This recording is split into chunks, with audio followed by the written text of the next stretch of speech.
Hello दोस्तों, नमस्ते, प्रणाम। हम किरण शर्मा, हम मंजू शर्मा अपना चैनल पर सबके स्वागत करे छी। नमस्ते, प्रणाम सब दीदी भाईजी के गोर लग छी। प्रणाम कर से सब यूट्यूब फैमिली के प्रणाम करे छी।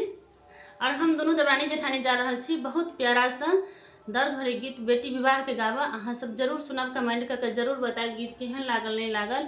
आ बेटा वाला सबसे हाथ जोड़ के विनती करे छी, एते मांग नहीं करियो कि बेटी वाला बहुते कल्पित छै। कल्पित रहे छथिन। जेकरा 2-4 बेटी छै ओ हमेशा कल्पांत में रहे छथिन कि केना हमरा बेटी के बियाह हेतै नहीं हेतै, कतऽ से हेतै, दहेज लेबै, कतऽ जते खर्चा अहाँ सब बेटा के पढ़ावे लिखावे में कर छी ओते तो बेटियों वाला करे छथिन। फिर भी कियाक नहीं अहाँ सब दर्द बुझे छी बेटी वाला के, जते अहाँ सब दहेज मांगे छी करे छी, ई बात नहीं करियो अहाँ सब।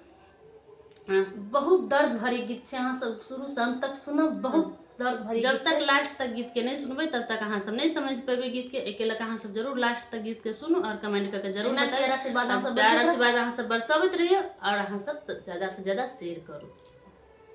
राजा जनक